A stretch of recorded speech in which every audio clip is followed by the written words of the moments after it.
We almost lived in a world where the Patriots were the victims of cheating rather than the perpetrators. The referees blew not one, not two, but at least 3 major calls against the Patriots and in favor of the Chiefs. Did the Chiefs pay the referees? Who knows, and who cares, because it all pales in comparison to the news that broke not long afterwards. You see, the universe has a way of correcting itself. There was no way that we were going to have a week of, oh no, poor Patriots, you were the victims of horrendous officiating. No, instead we have a repeat of one of the biggest cheating scandals to ever rock the sporting world. Yes, of course I am referring to the only reason the Patriots ever won any championships, except for the most recent ones which they won conveniently cheating in other ways. It's Spygate. Yes, the famous Spygate, which definitely was significantly more serious than doing something you are allowed to do, just doing it in the wrong location. The Patriots are the only team to ever cheat in any sport ever, and they've only gone and done it again. Welcome to Spygate 2.0. Point 2, because it's not the first time something like this has actually resurfaced. Allow me to give you a quick rundown of what the Patriots have admitted to doing.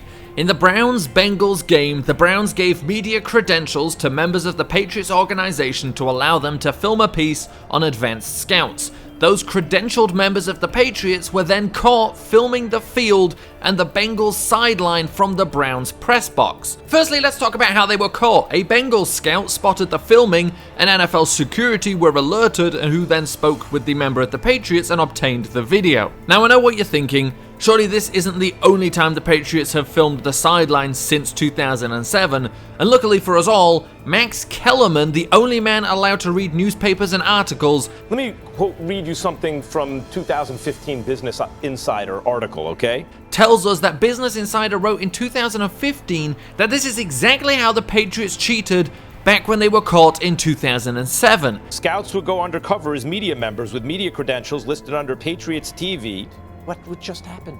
Now, I feel like if any member of the Patriots organization was allowed to read Business Insider like Max Kellerman is, they probably would suggest that maybe what they don't do is use the exact tactics outlined in that article for everyone to read, and clearly at that point it was public knowledge. But because they couldn't read it, they never changed what they did, and that's how they got caught now. More importantly, the person filming the game apparently asked if he could just delete the film and if they could all forget about it. Now, you might think that sounds like a desperate individual who severely messed up and thinks they're going to lose their job for starting a scandal. But no, this is exactly what someone who was hired and trained to illegally film sidelines would say.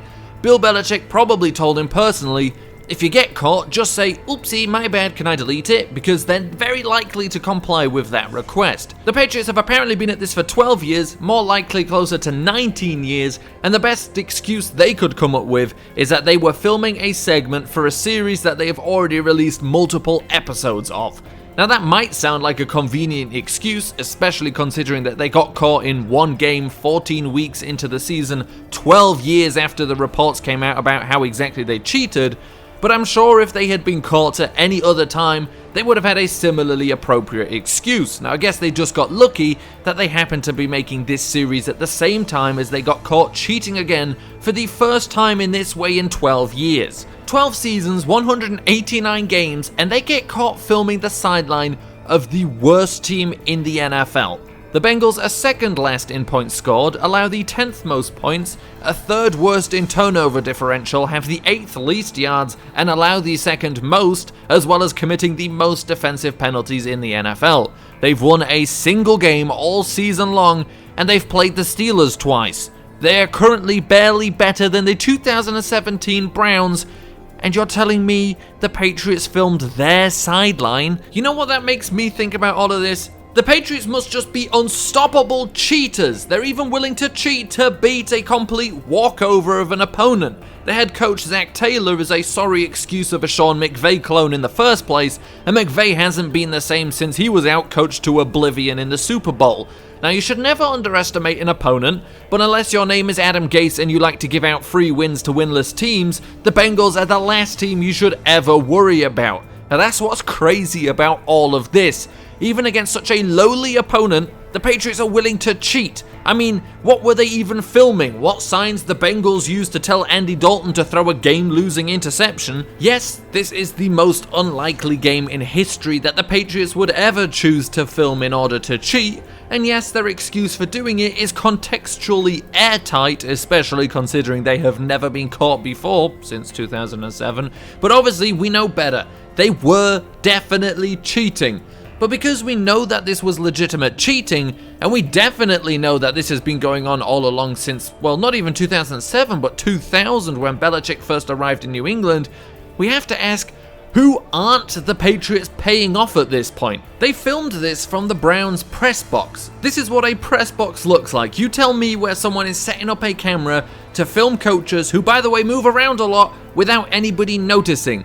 The guy has to point and move that camera a lot, and it's outright illegal to film the field from there, so why would nobody be complaining? Because the Patriots pay them all off. That's right, the Patriots are paying every single NFL team to allow them to send people into their press boxes to film the opponent's sideline. They also pay all of the other members of the media in the press box so that they don't say anything either. Now, did you know that every time you buy Kraft mac and cheese, you're helping to pay off somebody to allow the Patriots to cheat? Yeah, Robert Kraft didn't think we'd find out where he gets all his money, hey, but it's right there in the name, you can't hide that. To cheat so blatantly and to get away with it costs a lot of money, and the owner Robert Kraft is bankrolling it all. So yes, not only did the Patriots cheat by filming the Bengals sideline, but if you've ever eaten Kraft Singles, mac and cheese, Philadelphia cream cheese, eaten Jell-O or drank Kool-Aid, you've cheated as well. You've helped the Patriots cheat, but it doesn't stop there. Have you ever used Heinz ketchup? Cheater.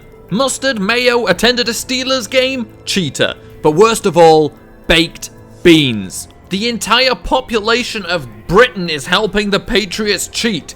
All those tourists that come over and eat a traditional English breakfast? Cheaters. They're everywhere, and at this point there's probably not a person on earth who hasn't been directly involved in helping the Patriots cheat.